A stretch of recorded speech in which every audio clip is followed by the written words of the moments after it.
Hello, my name is Guinevere. This is my week 5 assignment.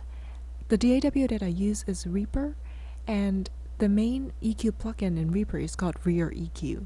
In this assignment, or in this lesson, I'll demonstrate how to set up ReaEQ so that it functions like a large format mixing board. This is the large format mixing board used in Loudon's video lectures, and I will set up ReaEQ according to the settings in this mixing board. So the first thing we want to set is a high pass filter. Go to tab 1 of ReaEQ and select type as a high pass and scroll frequency down to 75 Hz. The problem with ReaEQ is that the scroll using a mouse or even using the up and down arrow keys in the keyboard does not actually allows you to go exactly at 75, and so I just left it at 75.3. Gain is irrelevant in high pass, and finally we want to set the Q value at 18 decibel per octave.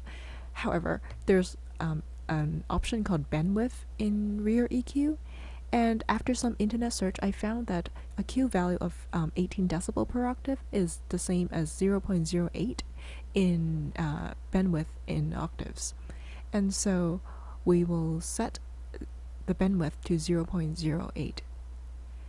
A high-pass filter functions to reduce noises and rumbles in a recording.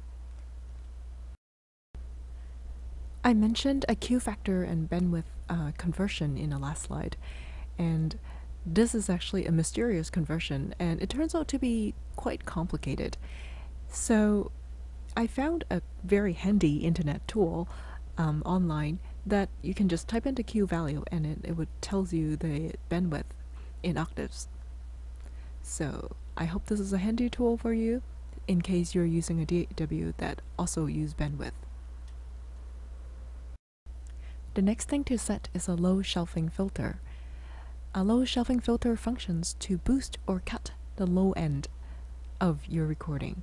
So, for example, if you have a bass, it would add warmth to the bass and the low end. And so in ReaEQ, go to tab 2, select type as a low shelf, and for the frequency, set it around 80. For the gain, you can move it up or down, so play around with that.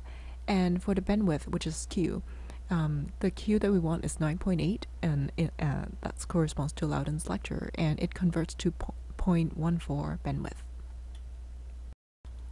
So the next thing to set is the low mid-range EQ, and this functions to emphasize or cut a certain frequency between 100 to 2000 Hz. So in tab 3, select type as band, and for the frequency, set it anywhere between 100 to 2000 Hz.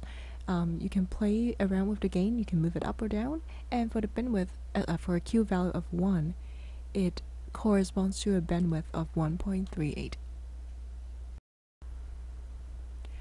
And then we can also set the high mid-range EQ. This is from 400 Hz to 8000 Hz. Everything is the same, and you just push the frequency higher.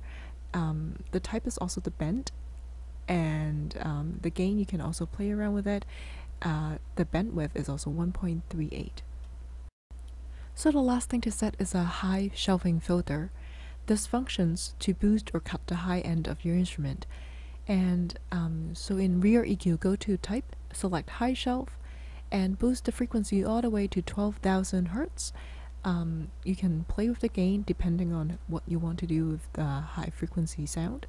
And the bandwidth, we want a Q value of 1, and it equals 1.38 again. And so the last thing we want to do is to save settings as default. Click on the plus button at the top there and select Save Preset as default, and you would have an option to type in the name of this particular setting that you want. So finally, I would like to say that I have learned a lot by doing this assignment. I have to go out and do a little research on Q values conversion to bandwidth, and I also need to figure out what band is and finding out that it's the same as the bell EQ that Loudon was talking about.